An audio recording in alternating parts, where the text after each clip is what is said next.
Friends ఇక్కడ red colour కనిపిస్తున్న subscribe అనే బటన్ ప్రెస్ చేయండి, ఆ పక్కన వచ్చే బెల్ బటన్ కూడా ప్రెస్ చేయండి. ఇలా చేయడం ద్వారా ఎప్పుడైతే ఏ వీడియో మిస్ కారు. ఈ వీడియోని తప్పకుండా లైక్ చేయండి.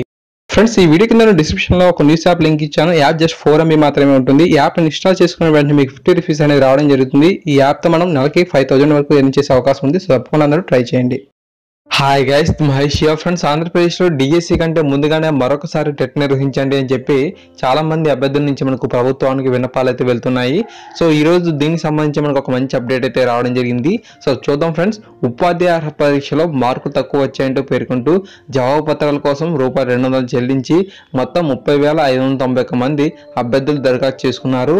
వీరిలో ఇప్పటి వరకు 23,103 మంది ఆన్లైన్లో జవాబు పత్రాలను డౌన్లోడ్ చేసుకున్నట్లు టెట్ కన్వీనర్ సుబ్బారెడ్డి తెలిపారు.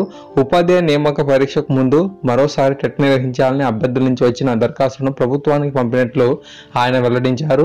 సో ఈ విధమైన అప్డేట్ అయితే మనకు రావడం జరిగింది. మన టెట్ కన్వీనర్ సుబ్బారెడ్డి గారు ఉన్నారు కదా, సో ఆయన ఏం చేశారంటే ప్రభుత్వానికి ఈ డిఎస్సి కంటే ముందు మరొక టెట్ నిర్వహించేద్దాం అని చెప్పి ఒక నివేదికనైతే ప్రభుత్వానికి అయితే పంపించడం అయితే జరిగింది. సో ఇదే విషయంపై మనకు సాక్షిలో ఏమొచ్చిందో కూడా పరిశీలన చేద్దాం. రాష్ట్రంలో ఉపాధ్యాయ నియామకాలకు సంబంధించిన ప్రక్రియను ప్రారంభించడానికి ముందు మరోసారి టీచర్ అర్హత పరీక్షను నిర్వహించాలని పలువురు నుంచి విన్నపాలు అయితే అందుతున్నాయని టెట్ కన్వీనర్ సుబ్బారెడ్డి గురువారం ఒక ప్రకటనలో పేర్కొన్నారు. నిబంధనల ప్రకారం ఏడాదికి 2 సార్లు టెట్ నిర్వహించేందుకు అవకాశం ఉందని, డిఎస్సి కంటే ముందే ఈ ఏడాదిలో మరోసారి టెట్ నిర్వహణపై ప్రభుత్వానికి నివేదించామని చెప్పారు. ప్రభుత్వ ఆదేశాల ప్రకారం తదుపరి చర్యలకు చేపడతామని చెప్పడం జరిగింది. ప్రస్తుత రేట్ను 4,14,120 మంది రాయగా 1,94,093 మంది అంటే 46.85% మంది అర్హత సాధించారన్నారు. ఆశా షీట్ల కోసం 30,591 మంది దరఖాస్తు చేసుకున్నారని, ఇప్పటి వరకు 23,103 మంది డౌన్లోడ్ చేసుకున్నారని చెప్పి వివరించారు. ఫిబ్రవరి 24న జరిగిన పరీక్షలో 5 ప్రశ్నలు కంప్యూటర్లు కనిపించలేదని 1,356 మంది పేర్కొన్నారు. సో ఫ్రెండ్స్ ఈ విధంగా మనకు టెట్కి సంబంధించి లేటెస్ట్ అప్డేట్ అయితే రావడం జరిగింది. సో టెట్ కన్వీనర్ సుబ్బారెడ్డి మరొకసారి డిఎస్సి కంటే ముందుగానే టెట్ నిర్వహిద్దామని చెప్పి ప్రభుత్వానికి నివేదిక అయితే పంపించారు. సో ప్రభుత్వం దీని గురించి యాక్సెప్ట్ చేస్తుందో లేదో చూడాలి. సో మనకు సమయం అనేది చాలా తక్కువగా ఉంది డిఎస్సి సంబంధించి. సో మనం చూసినట్లయితే పోస్టులు భర్తీ చేయాలని చెప్పి జూన్ 12 కల్లా ఈ యొక్క పోస్టులను భర్తీ చేయాలని చెప్పి గంటా శ్రీనివాసరావు గారు దృఢ నిశ్చయంతో ఉండడం అయితే జరిగింది. అయితే ఎంతవరకు ఈ యొక్క టెట్ను మరొకసారి నిర్వహిస్తారో అని చెప్పి ఎంతవరకు యాక్సెప్ట్ చేస్తారని చెప్పి మనం చూడాల్సి ఉంటుంది.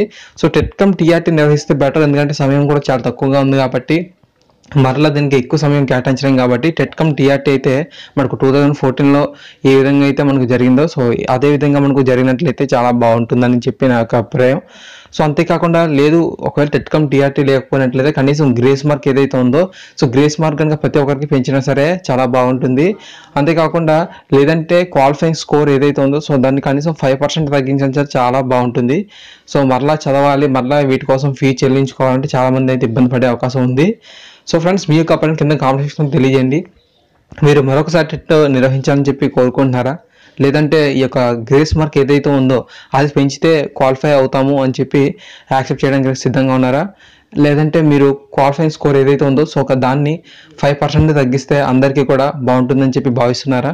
సో కింద కామెంట్ సెక్షన్లో తెలియజేయండి. తప్పకుండా ఈ యొక్క అప్డేట్ కనుక మీకు నచ్చినట్లయితే లైక్ చేసి షేర్ చేసి మీ ప్రతి ఫ్రెండ్కి కూడా తెలియజేయండి. Thank you guys. Thanks for watching this video.